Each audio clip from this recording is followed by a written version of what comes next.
출애굽기 6장 17절에서 24절입니다. 기록하겠습니다. 기드온이 그에게 대답하되 만일 내가 주께 은혜를 얻었사오면 나와 말씀하신 이가 주 되시는 표정을 내게 보이소서.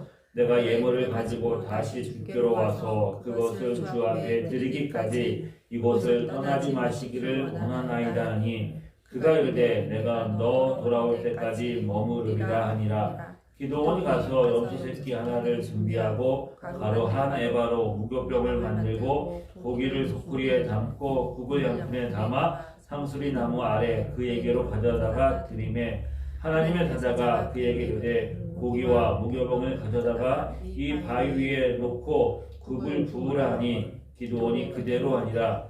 여호와의 사자가 손에 잡은 지팡이 끝을 내밀어 고기와 무교병이 되니 불이 바위 위에 나와 고기와 무교병을 살랐고 여호와의 사자는 떠나서 보이지 아니한지라.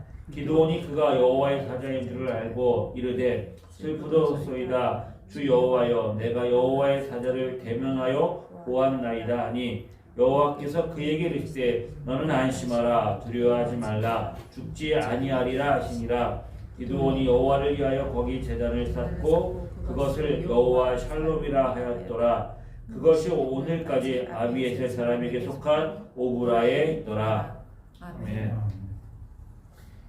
여호와 샬롬, 평강의 하나님이 함께 하십니다. 오늘은 잠언 말씀을 묵상함으로 설교를 시작하려고 합니다. 잠언 40장 20절에서 23절입니다. 그것을 내 눈에서 떠나지 말게 하며 내 마음속에 지키라. 그것을 얻는 자에게 생명이 되며 그의 온 육체의 건강이 됨이니라. 모든 지킬 만한 것 중에 더욱 내 마음을 지키라. 생명의 근원이 이에서 남이라. 잠언 16장 32절입니다. 노하기를 더디하는 자는 용사보다 낫고 자기 마음을 다스리는 자는 성을 빼앗는 자보다 나으니라. 아멘. 오늘 본문의 말씀에 우리의 마음을 지키는 것, 마음을 다스리는 것이 얼마나 중요한지 우리가 알 수 있습니다. 마음을 다스리고 마음을 지키는 것은 육신의 건강뿐만 아니라 우리의 영혼에도 생명의 근원이 거기에서 남이라. 모든 것들이 마음 먹기에 달렸다고 말하잖아요. 우리의 마음을 지키는 것, 마음을 다스리는 것이 그만큼 중요합니다. 역으로 말하면 우리가 마음을 지키지 못하면, 마음을 다스리지 못하면 육신의 건강뿐만 아니라 우리의 생명도, 우리의 영혼도 잃어버릴 수 있다라고 성경은 경고하고 있습니다. 오늘 본문에 마음의 평강을 잃어버린 사람, 마음을 다스리는데 실패한 한 사람이 나오고 있습니다. 그 사람은 기드온입니다. 우리가 살펴보았던 것처럼 기드온이 살던 시대는 미디안과 동방 사람과 아말렉이 또 올라와서 약탈해 갑니다. 그냥 약탈해 가는 것이 아니라 멸절하도록 하나도 남김없이 싹 쓸어 갑니다. 얼마나 삶이 힘겹고 어려웠겠습니까? 메뚜기처럼 올라와서 싹 쓸어가 버리는 세월이 벌써 7년입니다. 기드온은 미디안 사람들의 눈을 피해서 포도주 틀에 숨어가지고 밀을 추수하고 있습니다. 얼마나 초량합니까? 얼마나 한심스럽습니까? 미디안의 압제로 인하여서 고통당하는 이스라엘 백성들, 하나님께서 그들의 조상들을 큰 인적으로 애굽에서 이끌어내서 가나안 땅으로 인도하셨는데 그 하나님이 우리를 버리고 미디안의 손에 우리를 붙였다. 이것이 기드온의 마음속에 가지고 있는 생각이었습니다. 여호와의 사자가 큰 용사여 라고 불렀을 때 그가 이렇게 대답하죠. 하나님이 우리와 함께 계시면 어찌하여 이 모든 일이 우리에게 일어났을까요? 우리 조상들이 일찍이 우리에게 이르기를 여호와께서 우리를 애굽에서 올라오게 하신 것이 아니냐 하는데 그 모든 이적이 지금 어디에 있습니까? 기드온은 자신의 마음을 지키는 데 실패했습니다. 기드온은 자신의 마음을 지키기에 그가 살아가고 있는 삶의 자리가 너무나 힘들고 어렵고 궁핍했습니다. 내가 마음을 지키기 싶어도 삶의 환경이 그렇지 못하면, 내 주변의 상황이 그렇지 못하면 내 마음을 지키는 게 쉽지 않죠.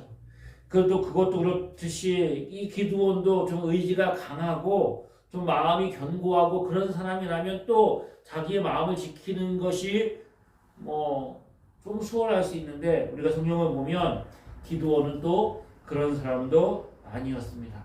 우리가 처음 만나면 안녕하십니까 이렇게 인사합니다. 안녕하십니까?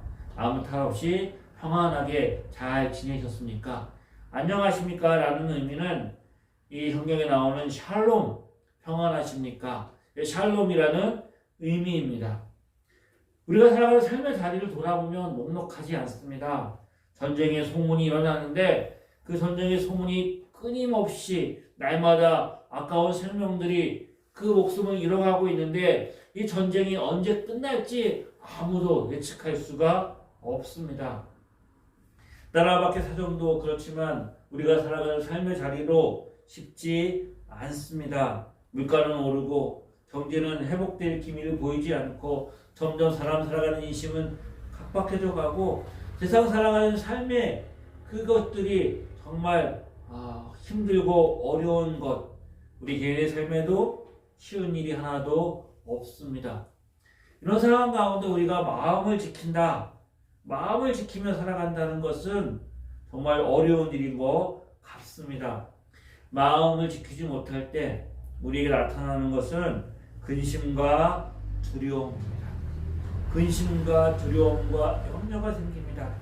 그 예수님은 이렇게 말씀하십니다. 요한복음 14장 27절에 평안을 너희에게 끼치노니 곧 나의 평안을 너희에게 주노라.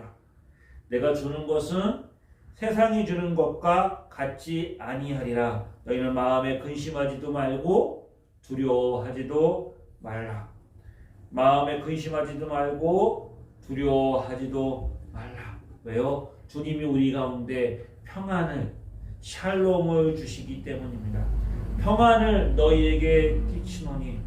그런데 주님이 주시는 평안은 세상이 주는 평안과 다르다고 말합니다. 세상이 주는 평안이 있습니다. 우리가 구하는 것이 무엇입니까? 우리가 구하는 것의 대부분은 세상이 주는 평안입니다. 내 마음에 근심과 염려와 두려움이 생기는 이유가 뭘까? 세상이 주는 평안이 없기 때문이라고 우리는 생각하기 쉽습니다. 기드온에게 있어서 평안은 무엇일까요? 미디안의 압제에서 벗어나는 것일 것입니다. 부와 명예와 건강을 회복하는 것입니다. 아무 걱정 근심 없이 편안히 잘 먹고 잘 사는 것, 그것이 평안이고, 그것이 없어서 내 삶에 평안이 없다라고 생각하는 거죠. 이스라엘 백성들의 마음의 평안을 얻기 위해서, 그들은 세상이 주는 평안을 얻기 위해서 그들이 선택한 것이 무엇이에요? 그들이 선택한 것은 바알과 아세라, 우상을 섬기는 것이었습니다. 그렇게 우상을 섬기고 살면 사는 게 좀 나아졌을까요? 살림살이가 좀 좋아졌을까요? 아닙니다. 우상을 섬기는 미디안이 쳐들어와가지고 이스라엘 백성들을 더 압제하고 궁핍하고 힘들게 만들어버렸어요. 그제서야 이스라엘 백성들은 하나님께 나와서 하나님을 찾고 하나님께 부르짖습니다. 우리가 기대하는 것은 무엇입니까? 우리가 예수를 믿는다고 하지만 이 땅을 살아가는 우리 가운데 우리가 구하는 평안은 무엇입니까? 우리가 어떻게 보면 세상이 주는 평안을 구하고 있는지 모릅니다.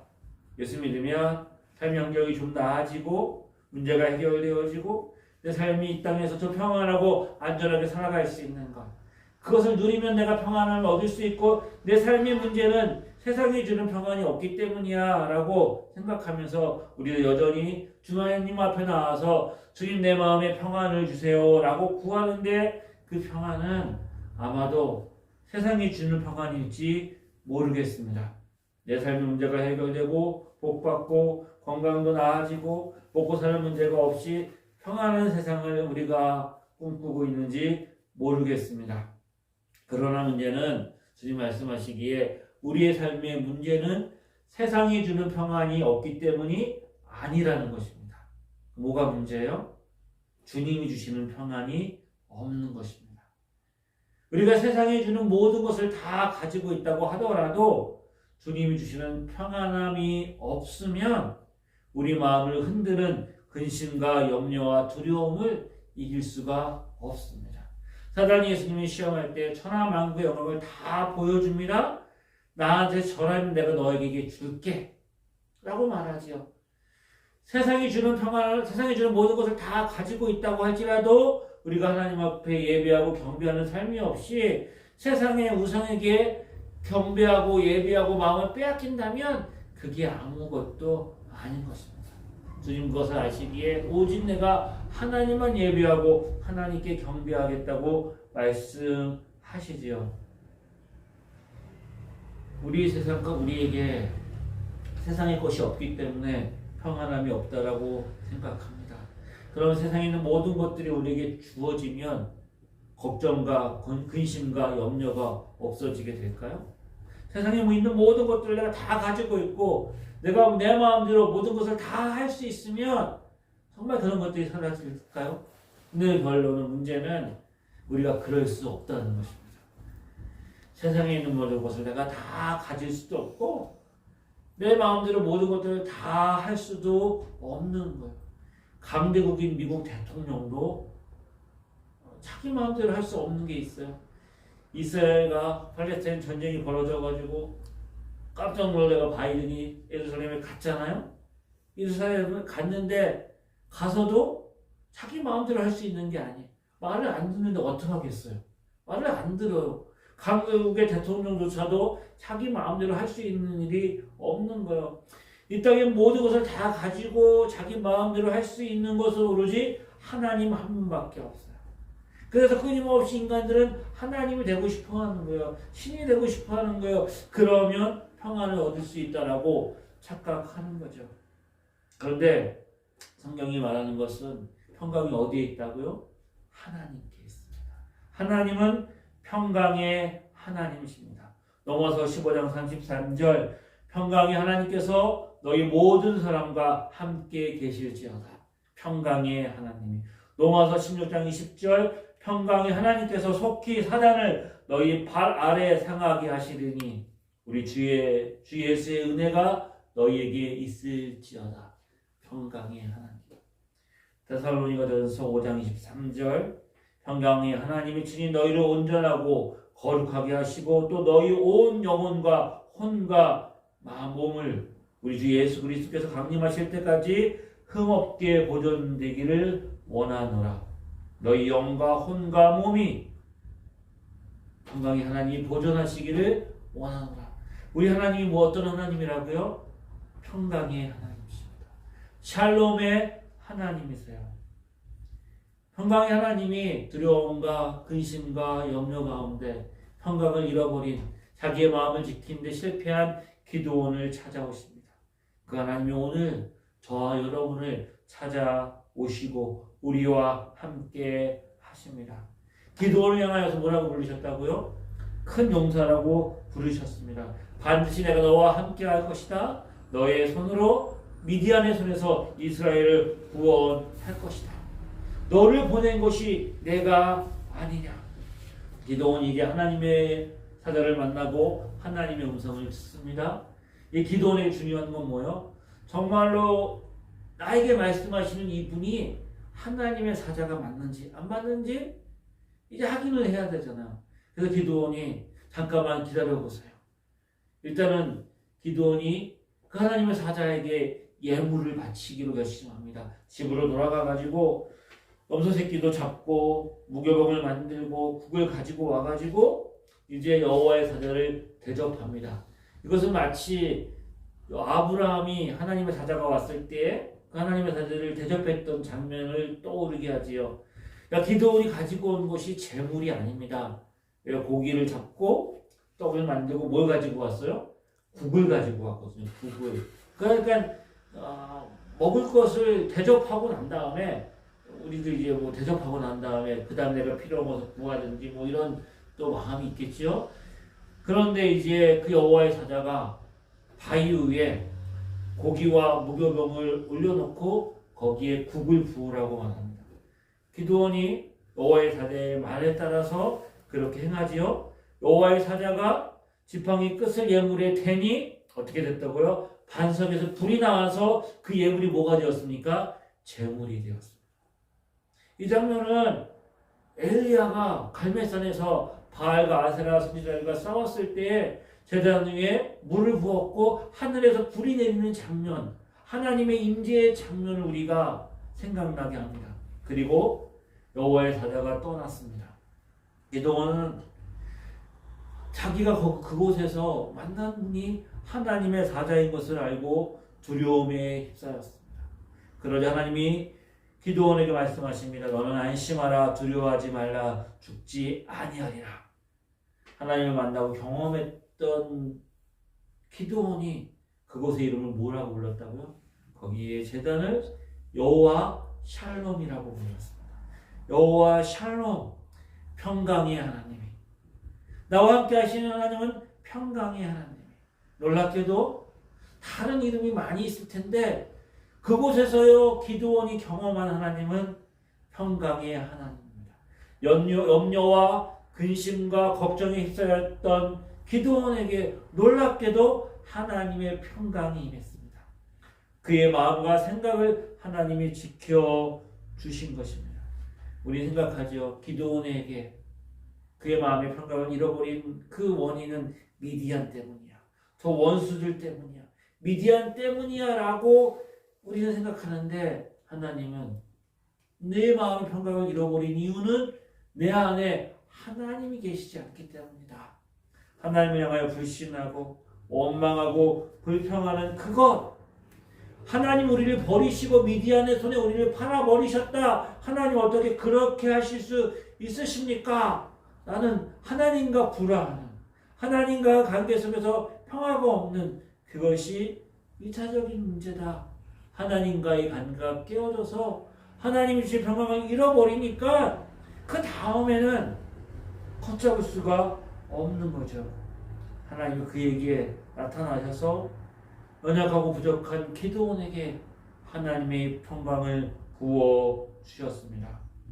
놀랍게도 기드온이 그곳에서 하나님의 은혜를 경험하고 하나님의 능력을 경험하고 하나님을 만나자 그의 삶에 말할 수 없는 평강이 찾아왔습니다. 기드온이 여호와를 만났다고 해서 변화된 게 있을까요? 성경을 읽어보면 기드온의 삶은 여전히 연약합니다. 여전히 부족하고 하나하나 여전히 그는 작고 연약하고 소심하고 그 삶 그의 그가 변화된 것이 하나도 없습니다. 환경은 변화되었을까요? 환경은 더 나빠집니다. 미디안의 군대가 여전히 압제하고 압탈합니다. 그럼에도 불구하고 그곳에서 기드온은 평강의 하나님의 이름을 부르고 있습니다. 우리 삶에 정말로 중요한 것은 하나님과 합평하는 거예요. 하나님을 내가 신뢰하고 하나님을 의지하고 하나님을 믿고 그 하나님으로 말미암아 내 삶에 평안함이 부어지는 것이죠. 내 마음과 생각을 하나님이 지켜주시는 것입니다. 내 마음과 생각을 누가 지킨다고요? 우리는 내가 지킬 수 있다고 생각합니다. 내가 힘쓰고 애쓰면 내 마음과 생각을 지킬 수 있고 그래서 수련도 하고 또 나름대로 마음의 평안함을 지키기 위해서 여러 가지 많은 방법들을 통해서 내 마음을 고요하게 다스립니다. 마음 다스리는 군대 갔더니 딱 그 내무반에 큰 글자로 돼가지고 마음 다스리는 돼가지고 딱 있더라고요. 그것을 매일 읽으라는 거예요. 어느 날 중대장이 와가지고 딱 그걸 가리라 그러더니 저거 외울 수 있는 사람 손들어봐. 그걸 누가 외우겠어요. 근데 딱 한 사람이 외운 거예요. 그리고 어떻게 됐을까요? 포상과 같습니다. 그거 외운다고 해서 마음이 다스려질까요? 마음 다스리는 거예요. 묵상도 하고 자신을 이렇게 돌아보고 도움은 되겠죠. 하지만 중요한 것은 하나님이 내 삶에 찾아오셔서 나의 마음과 생각을 지켜주시는 것입니다. 빌립보 4장 6절에 아무것도 염려하지 말고 다만 모든 일에 기도와 간구를 너희 구할 것을 감사함으로 하나님께 아뢰라. 그리하면 어떻게 하신다고요? 모든 지각에 뛰어난 하나님의 평강이 너희의 마음과 생각을 지키시리라. 아멘. 하나님이 우리의 마음과 생각을 지켜주십니다. 염려와 근심, 걱정, 우리 마음에서 시작되어집니다. 우리 마음에서 시작되어지는데 그 마음의 그 염려와 근심을 누가? 사단이 찌를 뿌리기도 하는 거예요. 점점 그것을 생각하는 것들이 커집니다. 자꾸 그것을 묵상하게 되고 생각하게 되고 그런 염려와 근심이 점점 누더기가 불어나는 것처럼 내 삶에 커져가지고 내 삶을 더 쪼그라들고 소심하게 되고 불안하게 두려워하게 만들어 가는 거죠. 그런데 그 모든 마음들을 가지고 주 앞에 나와서 기도하고 주의 말씀을 붙들면 하나님이 우리의 마음과 생각을 지켜주신다고 약속하십니다. 아멘. 마치 무정한 군사가 보디가드가 내 삶을 딱 지켜가지고 어느 누구도 내 삶을 위협하지 못하도록 무정한 군사가 내 마음과 생각을 지켜주시는 것. 하나님께서 우리를 지켜주십니다. 그래서 시편에 보면 시편에 많은 그 시편의 내용들이 이렇게 구성되어 있죠. 마음에 염려와 근심이 있고 두려움이 있고 아픔이 있고 고통이 있습니다. 눈물을 가지고 그 마음을 가지고 하나님 앞에 나와서 쏟아놓고 기도합니다. 그런데 기도하다 보면 그 기도의 내용이 나중에 뭘로 바뀌어요? 눈물과 불안과 고통이 나중에 보면 찬양으로 바뀝니다. 감사로 바뀌고 승리에 대한 확신으로 바뀌고 하나님의 임재와 도우심에 대한 확신으로 변화되어지면서 그가 그 두려움과 염려 걱정을 이겨내는 것을 우리가 시편을 통해서 보게 되는 거죠. 상황이 바뀐 게 아닙니다. 내가 기도하게 만드는 원수들은 여전히 있고 내 삶의 환경은 여전히 나를 힘들게 만들고 그렇지만 하나님이 은혜를 주셔서 내 마음과 생각을 지키셔 끊임없이 내 삶의 불안과 염려와 근심 속에서 하나님 주시는 평안함을 누리게 되는 것을 우리는 보게 되는 거죠. 아멘. 내가 바뀐 것도 아니고 상황이 바뀐 것도 아닌데 주님의 임재 안에서 이미 나는 그 문제를 이기기 시작하고 변화되어지는 것을 보게 되는 것이죠. 여호와 샬롬, 하나님 너와 함께 하신다. 내가 너와 함께 한다. 그 말이 기드온에게 하나님의 평안, 샬롬을 우리 가운데 주셨습니다. 하나님 주의 평안함이 우리 가운데 임하게 되어지면 우리에게 나타나는 변화가 있습니다. 우리 삶에 나타나는 변화가 있어요. 기드온에게 그 변화가 나타나기 시작합니다. 하나님의 말씀을 들렸을 때 그것에 대해서 그가 불신하고 그것을 받아들이지 않고 원망했던 기드온이 하나님의 말씀에 순종하기 시작합니다. 그 하나님 말씀에 순종하기 시작하는데 하나님이 처음부터 네가 나가서 군사를 일으켜가지고 저 미디안 군대를 쳐서 승리하라고 말씀하지 않고 기드온은 하나님 어떻게 해요? 기드온에게 합당한 방법을 사용하십니다. 기드온은 삼성 같은 사람도 아니고 기드온은 온니엘이나 바락 같은 사람도 아니었던 거예요. 그래서 그가 할 수 있을 만큼 주님이 말씀하십니다. 내 집에 바알과 아세라 상이 있는데 가서 그것을 찍어 내어버리고 7년 된 소를 잡아서 하나님께 번제로 드려라. 먼저 뭐요? 그가 할 수 있는 것. 자기 집에 있었던 우상의 제단을 헐어가지고 번제를 드리라는 거예요. 그런데 기드온이 그 일을 행합니다. 일도 쉬운 일이 아닌 거예요. 그것은 자기 집안에 있는 우상뿐만 아니라 그 기드온의 집이 나름대로 그 가문에서 영향력이 있었든지 온 동네 사람들이 그곳에 와서 바알과 아세라를 섬겼던 곳인 거예요. 그래서 자신이 그 일을 하다가 발각되면 동네 사람들에게 맞아 죽을 수도 있으니까 종을 데리고 밤에 감히 성경에 보면 감히 낮에 하지 못하고 밤에 몰래 가서 그것을 다 부수고 찍어버리고 그리고 하나님 앞에 번제로 드리는 거죠. 기드온은 하나님 말씀에 순종합니다. 하지만 여전히 그는 사람들에 대한 두려움이 있었어요. 감히 밤에 하지 못하고 낮에 하지 못하고 밤에 행합니다. 그가 그냥 담대하게 사람들이 보는 앞에 큰 소리 치고 하나님 나와 함께 하신다 그러면서 대낮에 하면 얼마나 좋았겠어요. 하지만 기도원은 그런 사람이 못 되는 거예요. 그러면 낮에 하지 못하고 밤에 했다고 해서 기도원의 순종이 불완전한 순종일까요? 그렇지 않겠지요. 하나님이 기도원을 아십니다.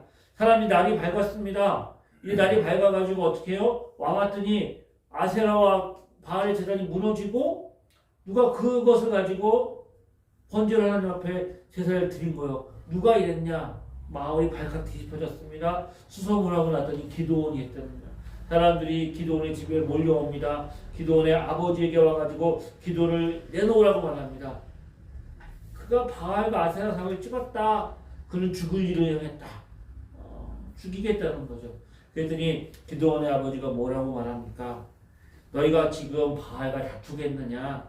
기도원이 바알이 신일띠인데 바알의 제단을 무너뜨렸다면 바알이 알아서 할 거 아니겠느냐? 그 말을 듣고 사람들이 돌아갑니다. 일단 하나의 고비를 넘었어요. 고비를 넘었더니 문제가 해결된 것이 아니라 더 큰 위기가 찾아옵니다. 그때 미디안과 아말렉과 동방 사람들이 요단강을 건너와가지고 이스라엘 골짜기에 진을 쳤습니다.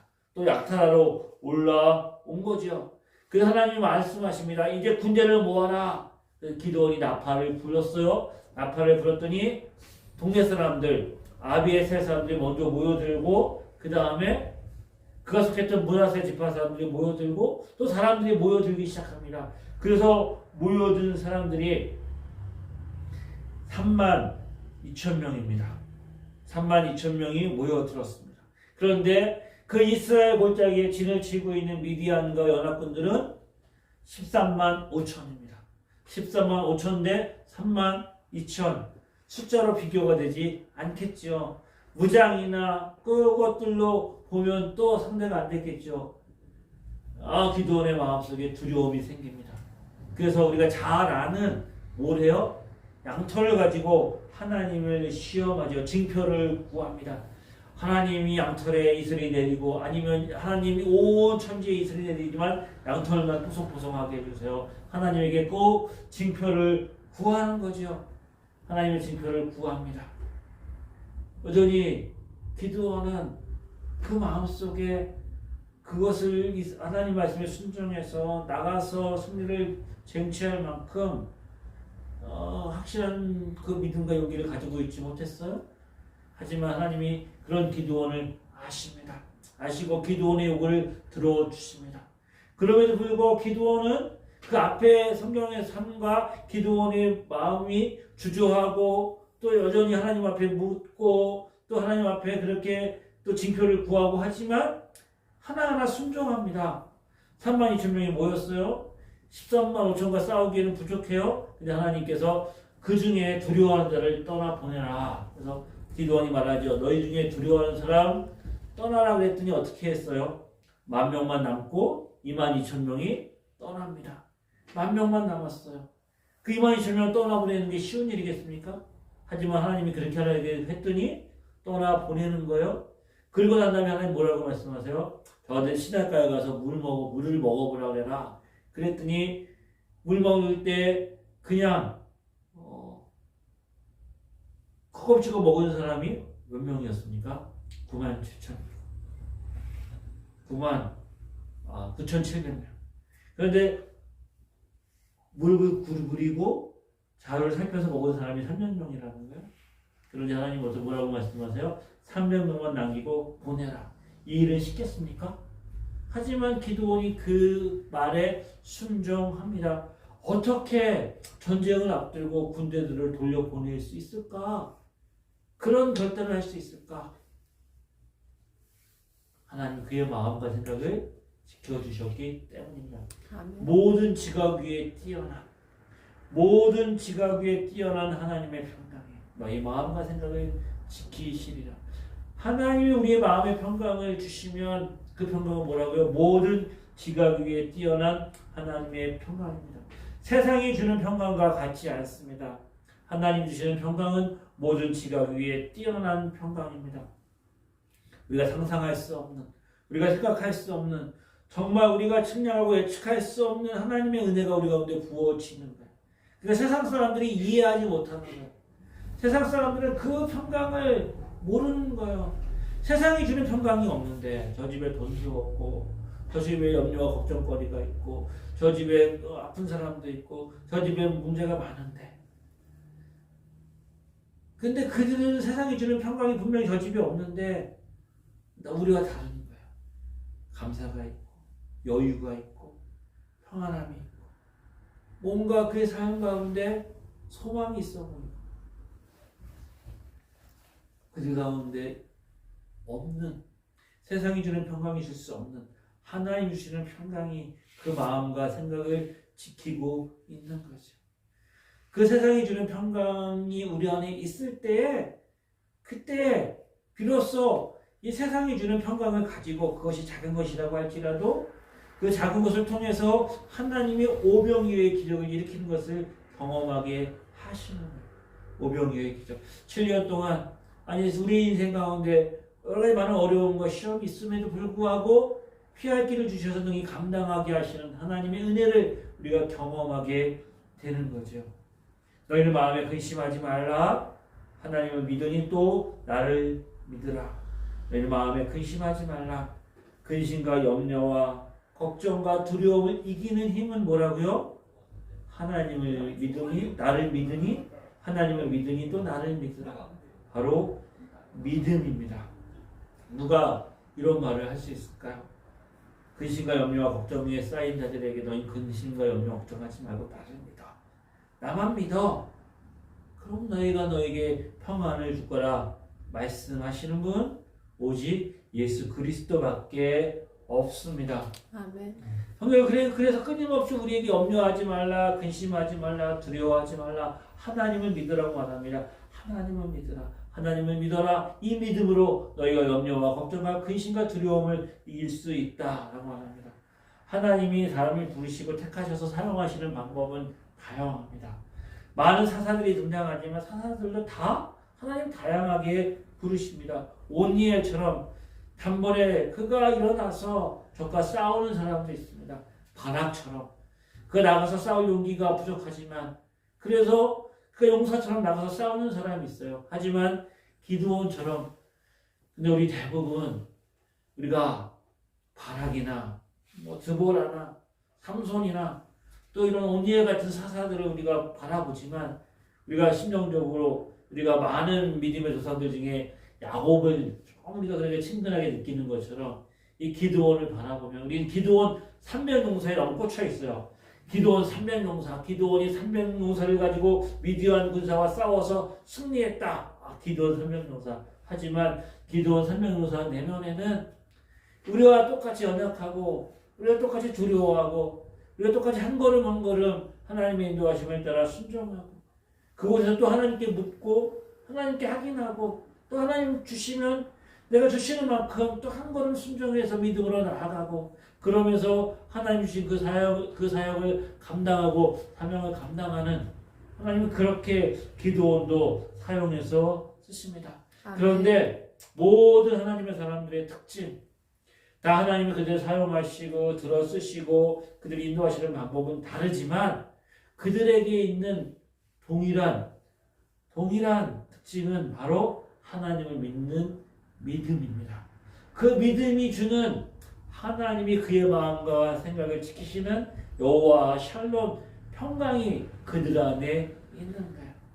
여호와의 평강이 있어야 내가 무엇을 행하든지 실수하지 않고 조급하지 않고 내가 하나님의 때에 하나님의 일들을 감당하는 거예요. 아무리 뛰어난 선수라고 할지라도 아무리 뛰어난 기량과 또 실력을 가지고 있다고 할지라도 마음의 평정심을 잃어버리면 조급하게 되고 자신의 기량을 발휘하지 못하는 거예요. 조금 부족하지만 조금 실력은 모자르지만 그래도 멘탈을 관리를 잘하면 그가 자신의 기량 이상의 실력을 발휘할 수 있는 거예요. 그래서 한때 천재라고 불렸던 많은 스타들이 자신의 멘탈을 관리하지 못해가지고 하루아침에 무너지는 것을 우리가 보게 되잖아요. 우리 마음과 생각을 누가 지켜주신다고요? 하나님이 지켜주십니다. 아멘. 평강의 하나님, 우리가 드려지는 예배, 우리가 삶의 자리에서 살아가는 모든 삶의 자리가 여호와의 샬롬의 재단이 되기를 소망합니다. 아멘. 무엇보다 하나님, 내가 연약하고 적은 거 아시는 그 하나님, 나에게 하나님 평강을 부어달라고 기도할 때 모든 지각에 뛰어나신 하나님이 우리의 마음과 생각을 지켜주실 것입니다. 평강의 하나님이 우리와 함께 하십니다. 아멘. 기도하시겠습니다. 평강의 하나님이 우리와 함께 하십니다. 우리의 마음과 생각을 지키시는 하나님, 우리에게 우리 하나님을 믿음으로 의지함으로 어떤 삶의 자리에 있다 할지라도 이 평안함을 빼앗기지 않게 하여 주시옵소서. 아멘. 하나님 주시는 이 평강, 세상이 주는 평강과 비교하거나 바꾸지 않도록 우리의 마음속에 무엇보다 하나님 앞에 하나님과 화목하는 그 모든 일에 우리의 모든 마음과 뜻과 생각을 집중하여서 끊임없이 이 평강을 가지고 승리하는 삶을 살아갈 수 있도록 인도하여 주시옵소서. 예수님의 이름으로 기도드립니다. 이제는 우리 주 예수 그리스도의 은혜와 하나님 아버지의 크신 사랑하심과 성령의 감화감동 위로 교통하심이 평강의 하나님 우리 함께 하심을 우리가 바라보며 믿음으로 승리하기를 소망하는 주의 자녀들을 위해 지금부터 영원히 함께 하시기를 간절히 축원합니다. 아멘.